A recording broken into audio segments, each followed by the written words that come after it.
Oh man, the Corvette has broken down once again for the 900th time in 2 months. I'm sure many of you guys have seen the short video I made about this car starting to whine.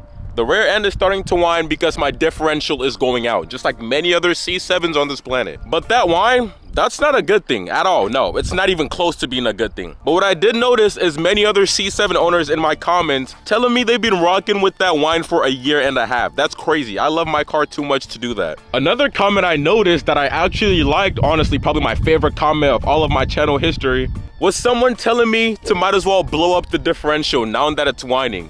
And I love that. So that's what we're gonna do today. We're going to drive the piss out this car since it's about to blow up anyways. But my check engine light came on today, and that's the reason I'm even making this video. Because we're gonna see if it's related to the differential. I'm hoping it is and not something completely different. But with the way this car has been treating me, I wouldn't be surprised if it's my let me not even say that. All right, so we're gonna turn on the car.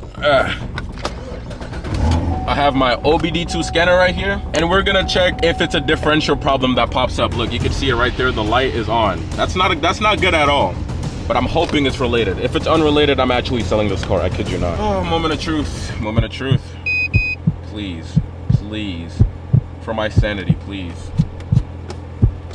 Please.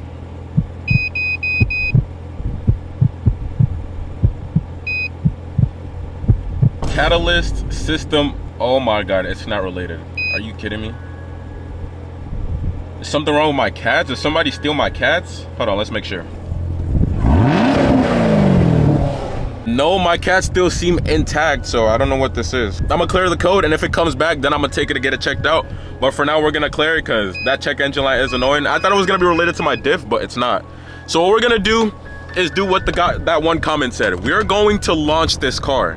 I haven't launched this car because I was scared of my diff going out, but now that I know my diff is bad anyways, I have nothing to lose by launching it, right?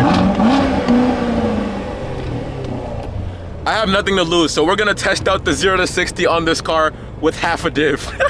Do not try this at home. Warranty company, if you're watching this, it's all AI generated.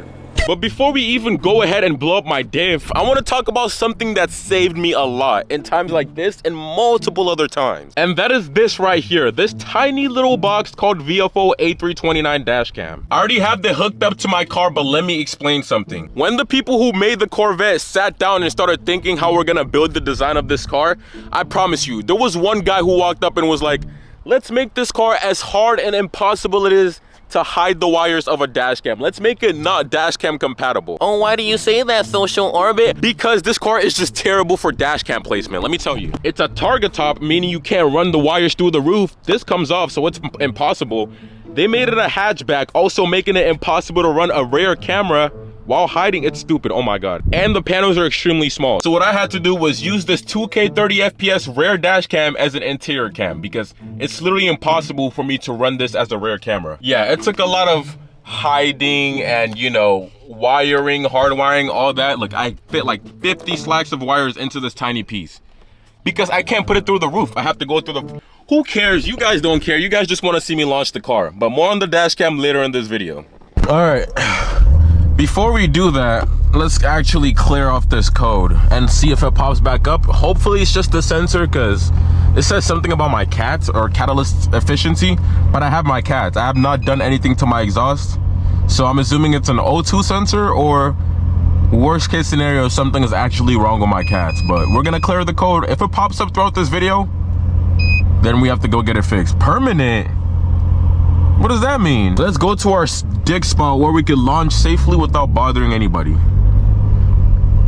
But yeah, like I was saying, this fitment was hard. There's like 2 wires hanging out because it was originally meant to be a rear camera. So the wire was extremely long. So I had to figure out a way to hide all the wire. I went through here and here without it looking stupid. And I think I succeeded.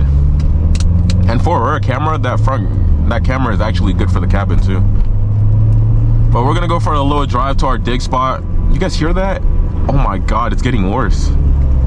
The diff is getting worse. I'm sure you guys hear that. Please be safe, please. Oh, I'm gonna scrape, I'm gonna scrape. Are we good? Listen, it got worse too. I don't know how that makes any sense. Oh, well, I do know how it makes sense. But Might as well blow it up, right? Let's go for some launches.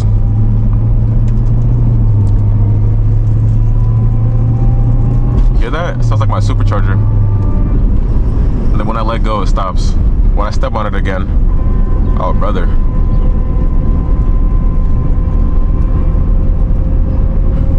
Oh brother. Remember the time when I had my accident and I crashed my car, my wheel exploded and I spun out? Yeah, it was because of my wheel and there was nothing I could do about it. But unfortunately, I had no way to prove to insurance that was the reason for my accident. It's like if only there was a device, I don't know, a small device that could potentially prove when an accident happens and it's not your fault. If only. I wish I had this, man. I wish I had this back then. That would have been a lifesaver. Guys, do you see that balloon? This whole time I thought somebody was staring at me. Look at that.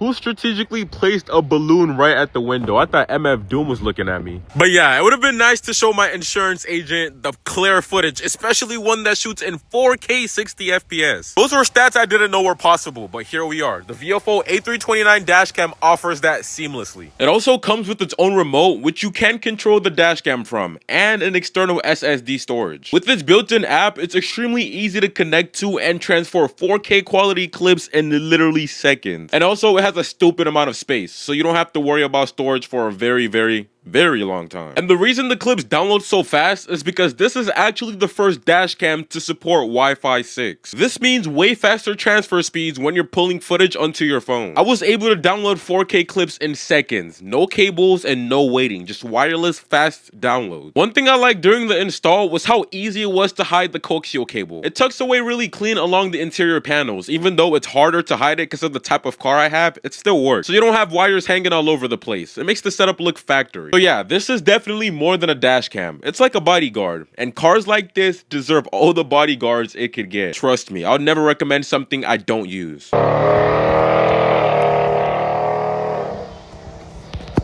Mustang drivers. Anyways, you might notice some glare in this footage, like the little rainbow thing you've seen shining over there. That's not from the camera. That's from the combination of my windshield tint plus the CPL filter I have installed. The parking mode is my favorite part. Look at this.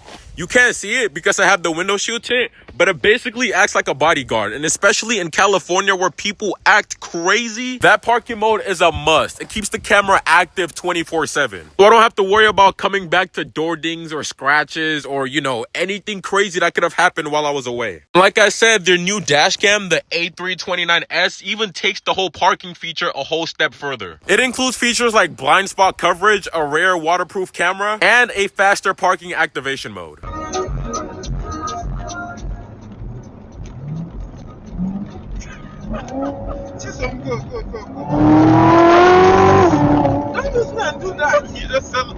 So yeah, that is not your basic dash cam. In fact, it compares to nothing else on the market right now, I promise you. For a sexy car like this, it's only right I get a sexy dash cam to match. A dash cam that would actually protect me if something were to ever happen again. Fingers crossed nothing will happen, but in case, I'm covered by the best. But while we warm up our car on our way to our secret location, let's talk more about the dashcam I was ranting about a couple minutes ago. The footage you're currently watching this on is from a VFO A329 dashcam, the first 4K 60 FPS dashcam on the market. Just look how smooth this is. It literally records in better quality than my $3,000 professional camera. Yeah, its nighttime HDR mode also prevents overexposure, which will give you crisp, detailed footage even in the lowest of lights. It has ultra-fast Wi-Fi and comes with an SD storage to help with space. But this isn't even their best product. Their all-new A329S series is somehow a step up from the already insane dashcam the A329 is. It offers a major upgrade in both parking mode and camera performance. It comes with features like fisheye and the telephoto lens effect, but if you do want to pick up the specific A329 dashcam, make sure to click the first link in my bio and use code SOCIAL329 to get 5% off your order. You're welcome, buddy. Oh my god, I came to my dig spot and somebody already beat me to my place. Who is this? Is anybody in that car? There's no way, right? I can't tell. Well, I'm still gonna do my digs, buddy. Even if you're in there or not, I'm gonna do my digs.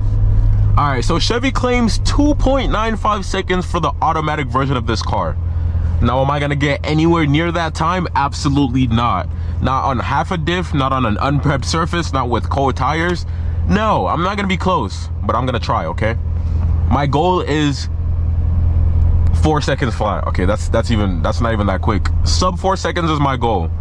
So what I'm gonna do is go in sport mode, turn off traction control once, put it in automatic mode, and test my luck, because I can't turn off traction control all the way off, unfortunately, because I'm missing a TPMS sensor. So it triggers my tire light, and with the tire light on, I can't turn it off all the way, but this is still something I could work with. So we're gonna test it out. Oh, and luckily we have a built-in 0 to 60 timer in this car, so that also helps. I forgot about that. All right, first attempt, we're gonna hold the brakes, rev it to about 2,000 RPM, and let's go.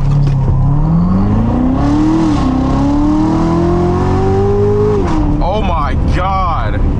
First attempt, we got 4.1 seconds on the clock. For a first attempt, that's perfect, that's good. Oh my, I expected like 5 seconds first attempt. We didn't even spin that much. But I did throttle control, I didn't just mash the throttle. But 4.1 seconds is still way higher than I thought. On a bad diffuser too, I mean differential, I don't know why I keep saying diffuser. A bad diff, hey, I can't complain. For the second attempt, I'm actually gonna try to mash the throttle. Let's see if it makes a difference with throttle control.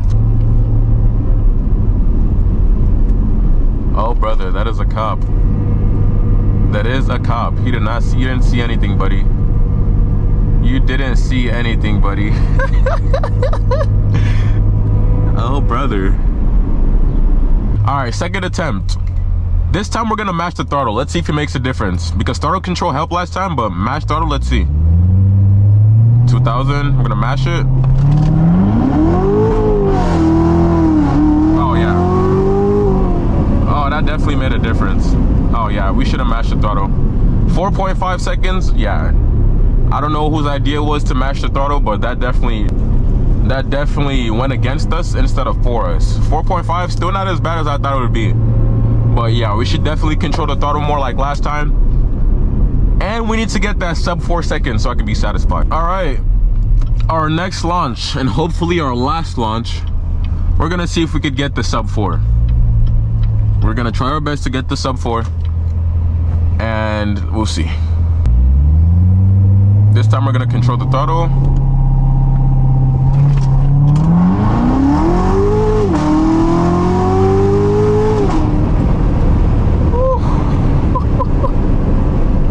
4.1 again. We got 4.1 again. We just can't seem to get past that. Oh my God. Let's see. Whatever happens here, we're gonna call it quits. Let's put it on tour mode, because I heard the softer suspension actually helps. So let's see.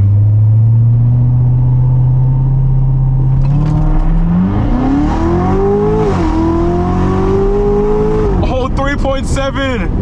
Oh my God. Wait, it actually helped. The tour mode actually helped. 3.7 seconds on half a differential. Hey, I'll take it as a win. Honestly, a win is a win. 3.7, 0 to 60 on half a differential. We'll take that. Honestly, we'll take that. Now let me get out of here before I get my stuff packed up. I feel like I'm gonna see that cop again. But 3.7 on a half a differential is definitely a solid launch. I would take that 100%. I'll probably come back and do this again when I get my differential fixed. But for now, a win is a win. A win is a win. We're gonna, oh my brother. How about you look at your right? So for now, we're gonna take that. 3.7, I'm happy. It's still almost a whole second slower than GM quoted. But we know they like to inflate their numbers, buddy. 2.9, they probably had a drag tire on there on a prepped surface on 100-degree heat, and the car was running with 0 wind velocity.